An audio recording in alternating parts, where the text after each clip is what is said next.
இப்படி ஒரு எக்ஸ்போ இது வரைக்கும் நான் அட்டன் பண்ணதே இல்லைங்க. மாநாடுன்னு சொன்னாங்க. பட் மாநாடுக்கான அரேஞ்ச்மெண்ட்ஸ் அவங்க எதுவுமே பண்ணலங்க. ஆமாங்க, இப்போ நம்ம பாண்டிச்சேரியில நடந்த சஷ்டி போட்டிக்கோட எக்ஸ்போ தாங்க. இதுக்கு நானே ஒரு வீடியோ போட்டிருக்கேங்க. ஏன்னா 290+ உமன் என்டர்பிரனர்ஸ் வச்சு அவங்க பண்றாங்க, நம்மளும் சப்போர்ட் பண்ணணுன்றதுக்காக நானும் வீடியோ போட்டிருந்தேங்க. பட் அவங்களோட அரேஞ்ச்மெண்ட்ஸ் சுத்தமா சரியில்லைங்க. ரொம்ப எல்லாமே சின்ன சின்ன கன்ஸ்ட்ரெயினான பிளேஸுங்க. நம்ம நடந்து போறதுக்கு கூட இடம் இல்லைங்க. நம்ம நடந்து போய் எங்கங்க ஷாப்பிங் பண்ண முடியுது? அந்த அளவுக்கு கூட்டங்க. மாநாடுன்னு சொன்னவங்க இவ்வளவு பீப்புள் வருவாங்கன்னு தெரிஞ்சுனா அவங்க அந்த அளவுக்கு அரேஞ்ச்மெண்ட்ஸ் பண்ணிருக்கணுங்க. பட் பண்ணலங்க. நெக்ஸ்ட் பிரைசிங் அவங்க சொன்னாங்க எல்லாத்துலயும் ஆஃபர் இருக்கு, எல்லா ஷாப்லயும் ஆஃபர் இருக்குன்னு அவ்வளவு ப்ரொமோஷன் பண்ணாங்க. பட் அந்த அளவுக்கு எல்லாம் இல்லைங்க. எல்லாமே நார்மல் பிரைஸ் அதாங்க இருந்துச்சு. கொஞ்சம் சிலதெல்லாம் ரொம்ப அதிகமாவும் இருந்ததுங்க. நெக்ஸ்ட் அவங்களோட அரேஞ்ச்மெண்ட்ஸுங்க கிளீனா எல்லாம் இல்லைங்க. நிறைய பேர் நிறைய ஸ்டால்ல வாங்கி சாப்பிட்டுட்டு அப்படியே போட்டிருந்தாங்க. மேபி அவங்க டஸ்ட்பின் வச்சிருந்தா கூட அது உங்களுக்கு யூஸ்ஃபுல்லா இருந்திருக்குங்க. எல்லாமே கீழே தாங்க இருந்தது. நெக்ஸ்ட் வாட்டர் ஃபெசிலிட்டிங்க. வாட்டர் ஃபெசிலிட்டி மண்டபத்தோட்டு வெளியில இருந்ததுங்க. ஸ்டால் எல்லாம் மண்டபத்துக்குள்ள இருக்குங்க. நம்ம எப்படி தண்ணி குடிப்போம்னு தெரியலங்க.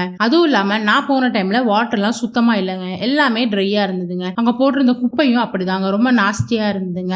அவங்க இவ்வளவு பெரிய மாநாடுன்னு சொல்லி அரேஞ்ச் பண்ணவங்க இன்னும் கொஞ்சம் சூப்பரா அரேஞ்ச் பண்ணி ஆல்ரெடி 2 டே எக்ஸ்போன்னு சொல்லிட்டு 1.5 நாள் எக்ஸ்போ க்ளோஸ் பண்ண போறதா சொன்னாங்க. அப்புறம் அது பெர்மிஷன் எல்லாம் வாங்கிட்டு 7 PM வரைக்கும் இருக்கு அப்படின்னு சொன்னாங்க. அப்புறம் ரொம்ப இம்பார்ட்டன்டான விஷயம் நான் ஃபேஸ் பண்ணதுங்க. 7 PM க்ளோஸ்னு சொல்லிட்டாங்க. நாங்களாம் 7 PM வெளில வந்துட்டோங்க. பட் உள்ள வரும்போது ஒரே கேட் வழியா தாங்க விட்டாங்க, ஒரே கேட் வழியா தாங்க போனாங்க. திரும்பி 7 PM க்ளோஸ் பண்ணும்போது போகும்போது வேற கேட்டு, வரும்போது வேற கேட்டு அப்படின்னு அவங்க அரேஞ்ச் பண்ணிருக்கணுங்க, சொல்லிருக்கணுங்க, இன்ஃபார்ம் பண்ணிருக்கணுங்க. பட் அவங்க எதுவுமே பண்ணலங்க. நாங்க எந்த கேட் வழியா வந்தோமோ அந்த கேட் வழியா தான் போகணும்னு நினைச்சிட்டு போனா அந்த கேட் க்ளோஸ் பண்ணிருந்தாங்க. நிறைய பேர் குழந்தைங்களை வச்சுட்டு அவுட் கேட்டு இன்னும் ரொம்ப தூரத்துல இருந்ததுங்க. யாரையும் நடந்து போக முடியலங்க. ஃபர்ஸ்டே அவங்க இன்ஃபார்ம் பண்ணிருந்தாங்கன்னா எல்லாருமே டைரக்டா அங்க போயிருப்பாங்க. இது பெரிய இஷ்யூவா நான் பார்த்தேங்க. எவ்வளவு பேருங்க சின்ன குழந்தைங்களை வச்சு அந்த இருட்டுல நடந்து போக முடியும்? அவங்க 290+ உமன் என்டர்பிரினர்ஸ் வச்சு பண்ணதெல்லாம் ரொம்ப ஹேட்ஸ் ஆஃப்ங்க. இவ்வளவு பேர் அரேஞ்ச் பண்ணி இவ்வளவு பேர் அவங்க கோஆர்டினேட் பண்ணி பண்ணதுக்கெல்லாம் சூப்பருங்க. பட் ஆனா அரேஞ்ச்மெண்ட்ஸ் கொஞ்சம் புவரா இருந்ததுங்க. சஷ்டி போட்டிக்கு எக்ஸ்போ பத்தி நிறைய பேர் நல்ல ரிவ்யூ போட்டிருந்தாங்க. பட் அங்க ஃபேஸ் பண்ண உண்மையான ரிவ்யூஸ் நான் இன்னும் பார்க்கலங்க. இதெல்லாம் நான் ஃபேஸ் பண்ணதுங்க. மேபி உங்களுக்கு இந்த எக்ஸ்போ ரொம்ப சூப்பரா இருந்திருக்கும், பிடிச்சிருக்குங்க. இந்த மாதிரி இன்னும் நிறைய வீடியோஸ்க்கு என்ன ஃபாலோ பண்ணி வச்சுக்கோங்க. தேங்க்யூ.